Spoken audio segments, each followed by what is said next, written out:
আসসালামু আলাইকুম। আমি নাজনীন আরা, প্রভাষক, পরিসংখ্যান, police line school and college, Bogura. শিক্ষার্থী বন্ধুরা, তোমরা কেমন আছো? আশা করছি এই করোনাকালে আমরা সবাই সুস্থ আছি এবং স্বাস্থ্যবিধি মেনে চলছি। পড়াশোনা ঠিকমতো চালিয়ে যাচ্ছে তো? আমরা কিন্তু তোমাদের কথা ভেবে ক্লাসগুলো দিচ্ছি, তোমরা অবশ্যই ক্লাসগুলো ফলো করবে। আজকে আমরা পড়ব অষ্টম শ্রেণীর বাংলা কবিতা, বাংলা প্রথম পত্রের কবিতা পাছে লোকে কিছু বলে। কবি কামিনী রায়।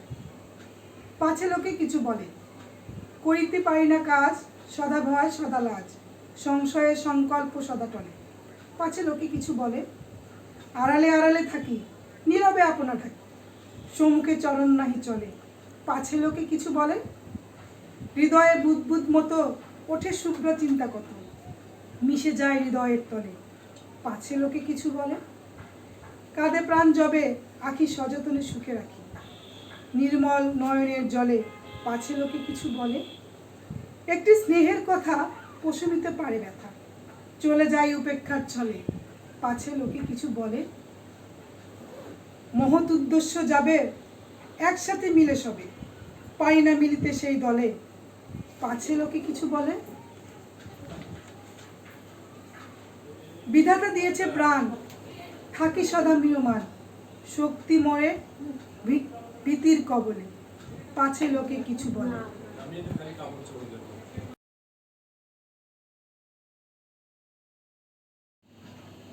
এই কবিতাটি পড়ে আমরা বুঝতে পারলাম যে আমাদের স্বাভাবিক জীবনে বা দৈনন্দিন জীবনে আমরা সাধারণ অনেক কাজই করতে চাই, বা মনে আমাদের বিভিন্ন চিন্তা আসে, ভালো চিন্তা আসে, একটা কাজ করতে চাই, কিন্তু পরক্ষণেই ভাবি এই কাজটা করলে কে কি বলবে।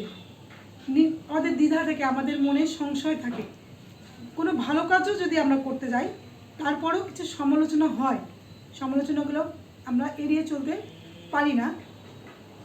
কিন্তু এই সমালোচনা এড়িয়েই আমাদের জীবন পথে চলতে হবে, দ্বিধাগ্রস্ত হীনভাবে, নিঃসংকোচে। এই জন্য কত সাধারণ আমরা কোনো ভালো ভালো চিন্তা করি। আমরা যখন কোনো ভালো চিন্তা করি, সেই চিন্তাটাকে আমরা আবার সেই মুহূর্তে পর মুহূর্তে আমরা বাদ দিই যে না, এটা করা যাবে না, এটা করলে আমাকে কে কি বলবে, কে কি বলবে, এই কথাটা বা এই চিন্তা না দিয়ে আমার যে আমরা অনেক সময় দেখি যে কেউ বিপদগ্রস্ত হয়েছে, তাকে গিয়ে হয়তো সান্ত্বনার দুটো কথা বললে তার মনে একটু শান্তি প্রশমিত হয়, কিন্তু সেই কাজটা আমরা অনেক সময় করি না। যে আরেকজন কীভাবে, আমি তাকে কিভাবে কি বলবো, আরেকজন সেটাকে কিভাবে দেখবে। কিন্তু যেই লোকটা ব্যথিত, যেই লোকের ব্যথায় আমি একটা ভালো কথা বা একটা সুন্দর কথা, তার কথা বললে তার ব্যথাটা একটু হলেও প্রশমিত হয়, বা একটু হলেও সেই লোকটা মনে শান্তি পায়, সেই কথাটা চিন্তা করেই তাকে আমার বলা উচিত। কিন্তু আমরা তখন বলি না, সরে আসি, যে যদি কেউ কিছু বলে, আমার এই কথাতে কেউ যদি অন্যভাবে নেয়। কিন্তু এটা কখনই করা উচিত না। আমাদের সব সময় যেটা উচিত, বা অনেক ভালো কাজ, ধরো একটা অনেক কিছু মানুষের উপকার হচ্ছে, সেই কাজটা আমি করতে যাচ্ছি, কিন্তু কিছু মানুষ সেটা সমালোচনা করবেই। আমাদের প্রত্যেকেরই সমালোচক আছে, আমাদের চলার পথে, জীবনের পথে সমালোচনা থাকবেই, কিন্তু সেই সমালোচনাকে এড়িয়ে আমাদের চলার পথে এগিয়ে যেতে হবে। কবি আমাদেরকে সেই এগিয়ে যাওয়ার অনুপ্রেরণাই দিয়েছেন। কবি সেটাই বলেছেন যে আমাদের সবসময় যে কোনো কাজ করতে আমাদের সদা ভয় বা সদা লাজ এগুলো রাখতে হবে না, রাখতে নেই। তাহলে আমরা সামনে জীবনে আগাইতে পারবো না। যখন আমরা সামনের দিকে আগাবো, তখন আমাদের পিছনের দিকে তাকালে চলবে না। কে কি বললো এটা নিয়ে পড়ে থাকলে হবে না। আমাকে আমার যে কাজটুকু, আমার সেই কাজটুকুই করতে হবে। তাতে কে কি বললো এই কথাটা আমাদের মাথায় বা নিতেই হবে না। আমাদের কাজটা ঠিক করে করতে হবে। বিধাতা আমাদেরকে প্রাণ দিয়েছে, সেই প্রাণটাকে আমাদের মানুষের ভয়ে গুটিসুটি মেরে থাকলে চলবে না। আমাদের বিধাতা যে প্রাণটা দিয়েছে, সেই প্রাণটাকে আমরা ভালো কাজে উৎসর্গ করব, ভালো কাজ করে যাব, সদা শুভ্র চিন্তা করব, সবার মঙ্গল কামনা করব। এখানে কবি আমাদের এই কথাটুকুই বলতে চেয়েছেন, বা কবি তার কবিতা দিয়ে এই ভাবটুকুই আমাদের মাঝে ছড়িয়ে দিতে চেয়েছেন। আমরা অবশ্যই তার কবিতার সাথে কবিতার সাথে কবির সাথে সুর মিলিয়ে বলবো যে আমরা সব সদা ভয় সদা লাজ করব না, আমরা সামনে এগিয়ে যাব। আমরা এতক্ষণ কামিনী রায়ের কবিতা পড়লাম। আমরা কামিনী রায় সম্পর্কে একটু জেনে নিই।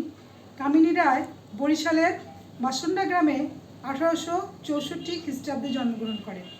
1886 সালে কলকাতার বেথুন কলেজ থেকে তিনি সংস্কৃতে BA অনার্স পাশ করে তিনি ওই কলেজেই অধ্যাপনা শুরু করেন। কামিনী রায়ের কবিতায় রবীন্দ্রনাথের প্রভাব স্পষ্ট। আনন্দ, বেদনা সহজ সরল প্রকাশে তার কবিতার তাৎপর্য অর্জন করেছে।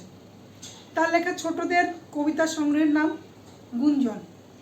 তার উল্লেখযোগ্য কাব্যগ্রন্থ হল আলো ও ছায়া, মাল্য ও নির্মল। কলকাতা বিশ্ববিদ্যালয় তাকে জগত্তারিণী স্বর্ণপদকে ভূষিত করেন। এই কবি 1933 সালে মৃত্যুবরণ করেন। কবিতাটিতে কবি কামিনী রায় কিছু শব্দ ব্যবহার করেছে, যেই শব্দের অর্থগুলো আমাদের জানা নেই। আমরা একটু শব্দের অর্থগুলো জেনে নিই। সদা, সদা বলতে আমরা বুঝি সবসময় বা সর্বদা। সংশয়, সংশয় হচ্ছে সন্দেহ, দ্বিধা ইত্যাদি। সংকল্প, সংকল্প হচ্ছে মনের দৃঢ় ইচ্ছা। সংশয়ে সংকল্প সদা টলে, মানে হচ্ছে মনের দৃঢ় ইচ্ছা পূরণ করার বাধা তৈরি হয়, বা সংশয়ে সবসময় সন্দেহের বশে আমাদের দৃঢ় ইচ্ছাগুলি বাধাগ্রস্ত হয়।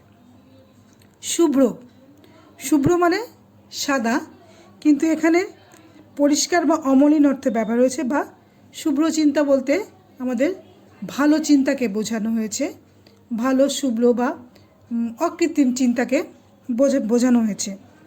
যবে, যবে বলতে আমরা সাধারণত যখন বুঝি, যখন, যবে মানে যখন। পশমিতে, পশমিতে মানে হচ্ছে উপশম ঘটাতে বা নিবারণ করতে। পশমিতে পারে ব্যথা, ব্যথা মানে যন্ত্রণা, যন্ত্রণার উপশম ঘটাতে পারে, এটাকেই কবি বুঝিয়েছে পশমিতে পারে ব্যথা। উপেক্ষা, উপেক্ষা মানে হচ্ছে গ্রাহ্য না করা, অবহেলা করা বা গুরুত্ব না দেওয়া। ছল, ছল বলতে আমরা ছলনা বুঝি, ছুতা বুঝি, ওজর বুঝি বা বিভিন্ন রকমের অজুহাত, অজুহাতও কিন্তু ছল। ম্রিয়মাণ, ম্রিয়মাণ মানে হচ্ছে কাতর, বিষাদগ্রস্ত। আমাদের ম্রিয়মাণ সবসময় বিষাদগ্রস্ত হয়ে থাকা, মানে সদা ম্রিয়মাণ মানে সবসময় বিষাদগ্রস্ত হয়ে থাকা। আমাদের এই শব্দার্থগুলো জানলে আমাদের সাধারণত সৃজনশীল কোশ্চিন হয় এবং বহু নির্বাচন কোশ্চিন হয়। বহু নির্বাচনের কোশ্চিনে অনেক সময় শব্দার্থগুলো আসে, যা হয়তো বা দেওয়া থাকে একটা শব্দ, যেমন ধরো সংকল্প, হয়তো দেওয়া থাকলো সংকল্প মানে কি, বা সংকল্প বলতে কবি কি বুঝাতে চেয়েছেন। সেখানে আমরা সংকল্প মানে আমরা জানি মনের দৃঢ় ইচ্ছা।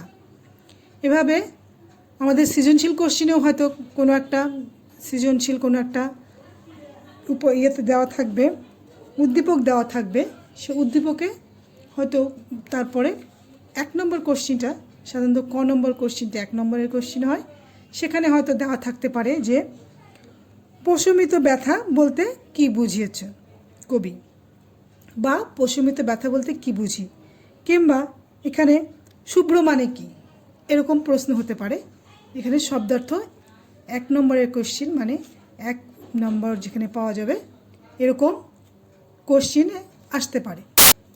তাহলে আমরা যদি শব্দার্থগুলো জানি, সেখানে আমাদের সৃজনশীল কোশ্চিনের ক নম্বর কোশ্চিনের বিভিন্ন রকম শব্দার্থ দিয়ে উত্তর হতে পারে, জানতে মানে কি হতে পারে বা এর অর্থ কী এমন আসতে পারে, হতে পারে।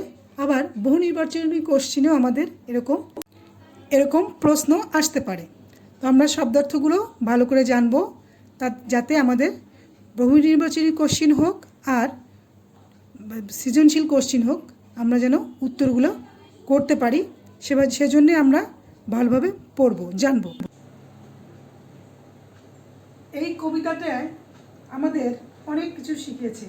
তার মধ্যে দেখো, আমরা যদি বহু নির্বাচনী অংশ কিংবা সৃজনশীল অংশ বা বিভিন্ন রকমের শব্দার্থ আমরা যদি পড়ি, তাতে দেখা যাচ্ছে বহু নির্বাচন কি মহৎ কাজ সম্পাদনে কোনটি উপেক্ষা করা অনুচিত।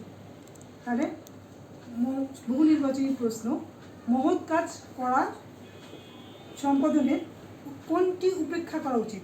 কি সংকোচ, সংকল্প, সংশয়, বাধা। তাহলে মহৎ কাজ সম্পাদনে আমাদের সংশয় করা অনুচিত। আত্মের পাশে দাঁড়াতে কেউ কেন উপেক্ষা করে চলে যায়? রোগাক্রান্ত হওয়ার ভয়ে, সমালোচনার ভয়ে, সহযোগিতার ভয়ে, ছোট হওয়ার ভয়ে।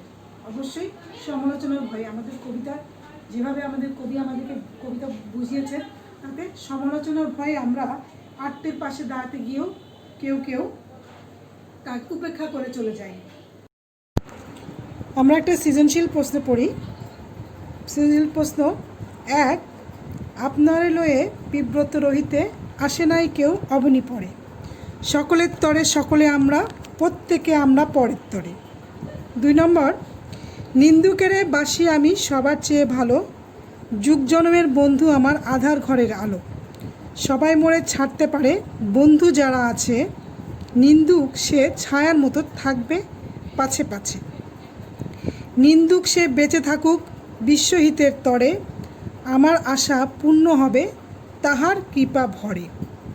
ক নম্বর প্রশ্ন, প্রশমিতে শব্দটির অর্থ কী? খ নম্বর, সংশয়ের সংকল্প সদাতলে উক্তিটি ব্যাখ্যা করো। গ নম্বর, উদ্দীপকের প্রথম অংশের বক্তব্য পাছে লোকে কিছু বলে কবিতার কোন স্তবকের বিপরীত ভাব ধারণ করছে, ব্যাখ্যা করো। ঘ নম্বর, উদ্দীপকের দ্বিতীয় অংশে নিন্দুক ও পাছে লোকে কিছু বলে কবিতার নিন্দুকের তুলনামূলক আলোচনা করো।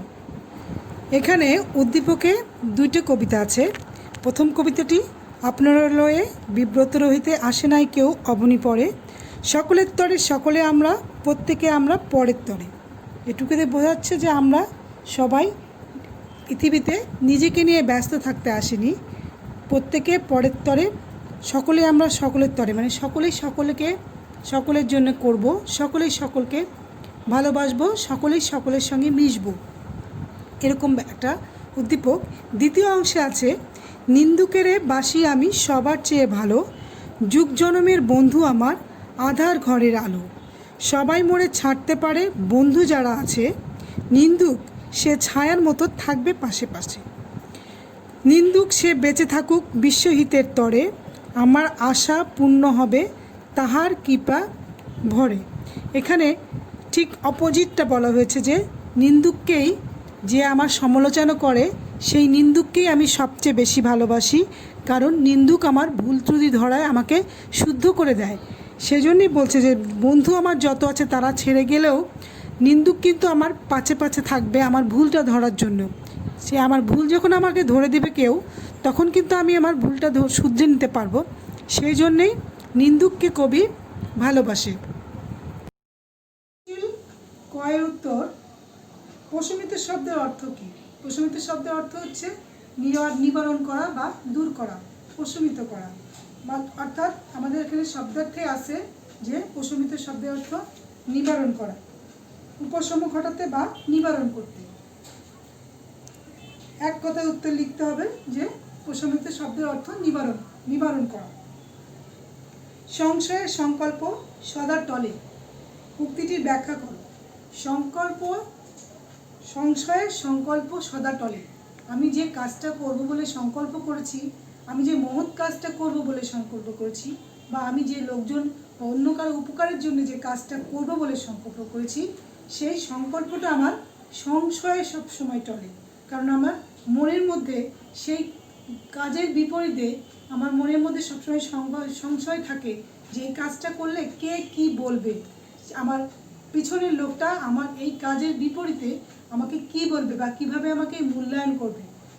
এটা এখানে বলছে সংশয়ে সংকল্প সদার তলে, মানে আমার সংকল্পটা স্থির থাকে না, মনে হয় করব কি করব না, আমি সংকল্পে স্থির থাকতে পারি না, আমার সংকল্পটা টলে মানে টলমলো করে, মানে আমি যে সংকল্পটা করতে চাই বা আমি যে ভালো কাজটা করতে চাই সেই ভালো কাজটা আমার সেই ভালো কাজের সংকল্পটা আমার পাছে লোকে কিছু বলে এই ধারণা থেকে, এই এই ভয় থেকে বা এই ভীতি থেকে বা এই সংশয় থেকে আমি দূর থাকতে পারি না স্থির, আমি চলে যাই, আমি একবার ভাবি করব, একবার ভাবি করব না, সংকল্পটা আমার সবসময় টলমলো করে। এখানে এটাই বোঝাতে চেয়েছে। পরে আমাদের বলেছে যে উদ্দীপকের প্রথম অংশ, এই আপনারে লয়ে বিব্রত রহিতে আসে নাই কেউ অবনী পড়ে, প্রত্যেকে আমরা সকলের তরে, প্রত্যেকে আমরা পরের তরে। এই যে পংক্তিটা, এই যে স্তবকটা আমাদের পাছে লোকে কিছু বলে, এই কবিতার কোন স্তবকের বিপরীত? এখানে বলছে যে আমাদের আপনারাই বিব্রত রহিতে আসে নাই কেউ অবনী পড়ে, সকলেই আমরা সকলের তরে, প্রত্যেকে আমরা পরের তরে। মানে আমরা নিজেকে নিয়ে ব্যস্ত থাকতে, এই পৃথিবীর পরে নিজেকে নিয়ে ব্যস্ত থাকতে আসিনি, আমরা অন্যের উপকার করতে এসেছি, অন্যের জন্যে কাজ করতে এসেছি। সকলেই আমরা সকলের তরে কাজ করব, প্রত্যেকেই আমরা পরের তরে কাজ করবো, আমরা একে অন্যের জন্যে কাজ করব, এই সংকল্প নিয়েই আমরা পৃথিবীতে এসেছি। এই অবনী পরে আমরা একা থাকতে বা নিজেকে নিয়ে, নিজের সুখ দুঃখ নিজেকে নিয়ে ব্যস্ত থাকতে আসিনি। এই স্তবকটার বিপরীত আমরা এখানে বলতে পারি যে মহৎ উদ্দেশ্য যবে একসাথে মিলে সবে, পারি না মিলিতে সেই দলে পাছে লোকে কিছু বলে। এখানে বলেছে যে মহৎ উদ্দেশ্য, এই কাজগুলো, মহৎ কাজগুলো আমরা করতে চাই সকলের সাথে মিলেমিশে, সেই কাজটা আমরা করতে পারি না, আমরা পাছে লোকে আমাদের কিছু বলবে জন্য আমরা সেই কাজটা করতে পারি না। এই স্তবকটা আর এই স্তবকটা একটা বিপরীত। এখানে আমাদের কবি বলেছে যে আমরা আপনারা লয়ে বিব্রত রইতে আসে নাই কেউ অবনী পড়ে, সকলেই আমরা সকলের তরে, প্রত্যেকে আমরা পরের তরে। এখানে এই কথাটি যে মহৎ উদ্দেশ্য যবে একসাথে মিলে সবে, পারি না মিলিতে সেই দলে পাছে লোকে কিছু বলে। আমরা মহৎ কাজ করতে যে মহৎ কাজ একসঙ্গে সবাই করতে চাই, কিন্তু সেই দলে আমরা মিলতে পারি না, আমাদের মধ্যে সেই একসাথে কাজ করার সেই মনোযোগটা থাকে না, বা একসঙ্গে কাজ করার সেই আগ্রহটা থাকে না। আমরা পাছে লোকে কিছু বলার জন্য আমরা দূরে সরে বা একজন আরেকজন থেকে ছিটকে যাই বা একজন আরেকজন থেকে বিচ্ছিন্ন হয়ে যাই। কিন্তু এখানে বলছে যে এই স্তবকটা আমরা এই স্তবকের বিপরীত। আমরা ঘ নম্বর প্রশ্নের উত্তরে দেখতে পাই যে উদ্দীপকের দ্বিতীয় অংশে নিন্দুক ও পাছে লোকে কিছু বলে কবিতার নিন্দুকের তুলনামূলক আলোচনা। উদ্দীপকের দ্বিতীয় অংশে নিন্দুক কি বলেছে, কি নিন্দুকের বাসি আমি সবার চেয়ে ভালো, যুগ জনমের বন্ধু আমার আধার ঘরের আলো, সবাই মরে ছাড়তে পারে বন্ধু যারা আছে, নিন্দুক সে ছায়ার মতো থাকবে আমার কাছে, নিন্দুক সে বেঁচে থাকুক বিশ্বহিতের তরে, আমার আশা পূর্ণ হবে তাহার কৃপা ভরে। মানে নিন্দুক যে, তাকে আমি সবচেয়ে বেশি ভালোবাসি, কারণ নিন্দুক সে আমার নিন্দা করে জন্যই আমি আমার ভুলগুলো বুঝতে পারি। আমার সবাই যখন ছেড়ে যায়, বন্ধুরা ছেড়ে যায়, নিন্দুক কিন্তু তখনও ছাড়ে না, নিন্দুক সে আমার পিছনে ছায়ার মতো লেগে থাকে। নিন্দুক সে বেঁচে থাকে, মানে তাকে কবি বলছে যে নিন্দুক সে বেঁচে থাকুক বিশ্বহিতের তরে, বিশ্বহিতের জন্য নিন্দুকের বেঁচে থাকাটা জরুরি, এবং আমার আশা পূর্ণ হবে নিন্দুকের তার কৃপা ভরে, তার আশাটা পূর্ণ হবে। এখানে নিন্দুকে সে ভালোবাসছে, আর পাছে লোকে কিছু বলে কবিতা সেই নিন্দুকের ভালোবাসার মতোই, কারণ পাছে লোকে কিছু বলে সেখানে আমি কাজ করতে পারি না, তার সংশয়, তার জন্যে নিন্দুকের জন্যে আমার ভালো কাজের সংশয় বা সংকল্প টলে যায়, বা সংকল্প আমাদের থাকে না।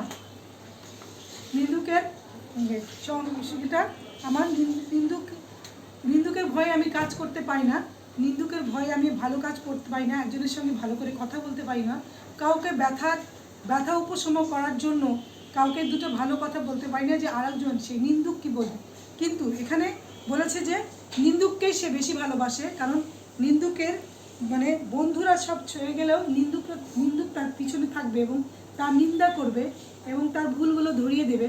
এই ভুলগুলো ধরিয়ে দেওয়ার ফলে নিন্দুক কিন্তু তার উপকারী করে, তাকে তার কাজের অনুপ্রেরণা দেয়, তার কাজের বিচার সেখানে হয়ে যায়। সে তার কাজটা ভালো হচ্ছে বা মন্দ হচ্ছে সেখানে কিন্তু সেই নিন্দুকের জন্যে সে কিন্তু বিচার পেয়ে যায়। সে ভালো কাজ করলে বোঝে নিন্দুকের সেই তার ভুলগুলো সে